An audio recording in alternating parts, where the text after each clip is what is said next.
കേന്ദ്ര ധനകാര്യമന്ത്രി ശ്രീമതി നിർമ്മല സീതാരാമൻ ലോകസഭയിൽ അവതരിപ്പിച്ച ബഡ്ജറ്റ്, അതുപോലെ തന്നെ കഴിഞ്ഞ 7-ാം തീയതി കേരളത്തിൻ്റെ ധനകാര്യമന്ത്രി ശ്രീ ബാലഗോപാൽ കേരള നിയമസഭയിൽ അവതരിപ്പിച്ച ബഡ്ജറ്റ്, ഈ 2 ബഡ്ജറ്റിലും ആശാ വർക്കർമാരെ അവഗണിച്ചുകൊണ്ടുള്ള ബഡ്ജറ്റായിരുന്നു 2 ബഡ്ജറ്റും.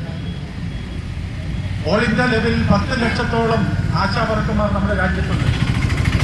സംസ്ഥാനത്താണെങ്കിൽ 26,000 ആശാ വർക്കർമാർ നമ്മുടെ രാജ്യത്തുണ്ട്. ഈ ആശാ വർക്കർമാരെ പൂർണ്ണമായും അവഗണിച്ചുകൊണ്ട് കഴിഞ്ഞ കോവിഡ് സമയത്തും പ്രളയ സമയത്തുമൊക്കെ ഇപ്പോൾ വന്നപ്പോഴൊക്കെ ജനങ്ങൾക്ക് താങ്ങും തണലുമായി നിന്ന ആശാ വർക്കർമാർ സ്വന്തം ജീവൻ പണയം വെച്ചുകൊണ്ടാണ് അവരുടെ പ്രവർത്തനങ്ങൾ, അവരുടെ ജോലികൾ നിർവഹിച്ചത്. അവരെ അവഗണിച്ചുകൊണ്ട് മുന്നോട്ട് പോകാൻ ഈ ഗവൺമെന്റുകൾക്ക് എങ്ങനെയാണ് കഴിയുന്നത്? അതിനെതിരായി നമ്മൾ നിരവധിയായ സമരങ്ങൾ ഈ രാജ്യത്തൊട്ടാകെ നടത്തി.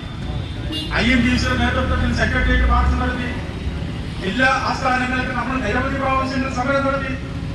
ഈ സമരങ്ങളൊക്കെ കണ്ടില്ല എന്ന് നടിക്കുന്ന ഗവൺമെന്റുകളാണ് രാജ്യത്ത് 2 ഗവൺമെന്റുകളും, കേന്ദ്ര ഗവൺമെന്റ് ആയാലും സംസ്ഥാന ഗവൺമെന്റ് ആയാലും. നമുക്കറിയാം, ഐക്യരാഷ്ട്രസഭയിൽ ILOയുമൊക്കെ ഈ തൊഴിലാളികൾക്ക് വേണ്ട ആനുകൂല്യങ്ങൾ രാജ്യത്ത് വേണ്ടി ലോകത്ത് പ്രഖ്യാപിച്ചിട്ടുണ്ട്. അതിന്റെ ആനുകൂല്യങ്ങൾ പറ്റിക്കൊണ്ടാണ് നമ്മുടെ രാജ്യത്ത് ആശാ വർക്കർമാർക്ക് വേണ്ട ആനുകൂല്യങ്ങൾ. ആ ആനുകൂല്യങ്ങൾ കൃത്യമായി കൊടുക്കുവാൻ ഗവൺമെന്റ് തയ്യാറാകുന്നില്ല. ഇവരുടെ പ്രവർത്തനങ്ങൾ വിലയിരുത്തിക്കൊണ്ടാണ് ഇന്ന് കേരള സംസ്ഥാനം ആരോഗ്യ രംഗത്ത് 1ാമതാണെന്ന് നമ്മുടെ ഗവൺമെന്റ് വീഴ്ചയാക്കുന്നത്. ഇവരുടെയൊക്കെ പ്രവർത്തനങ്ങൾ, ഇവരുടെയൊക്കെ കഠിനാധ്വാനം കൊണ്ടാണ്.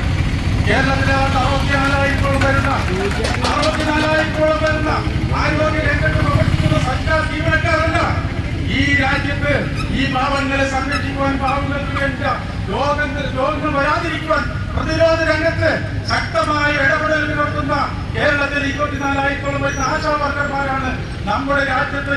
എന്തെങ്കിലുമൊക്കെ ആരോഗ്യ രംഗത്ത് അവാർഡുകൾ ലഭിച്ചിട്ടുണ്ടെങ്കിൽ ഈ പാവപ്പെട്ട തൊഴിലാളികളുടെ അതുകൊണ്ട് ഇവരെ അവഗണിച്ചുകൊണ്ട് രാജ്യത്ത് മുന്നോട്ട് പോകാൻ കഴിയില്ല. ഞാൻ ദീർഘമായി കടന്നു പോകുന്നില്ല. ഇവിടെ നമ്മുടെ മീറ്റിംഗ് ആരംഭിക്കുക. ഈ ധാരണ അത് അധ്യക്ഷത വഹിക്കുന്നത് കേരള പ്രദേശ് ആശാ വർക്കേഴ്സ് കോൺഗ്രസിന്റെ എറണാകുളം ജില്ലയുടെ പ്രസിഡന്റും IMDCയുടെ ജില്ലാ ജനറൽ സെക്രട്ടറിയും കൂടിയായ ശ്രീമതി സൈബ താജുദ്ദീനെ ഈ മീറ്റിംഗിൽ അധ്യക്ഷത വഹിക്കുന്നതിന് വേണ്ടി ക്ഷണിക്കും.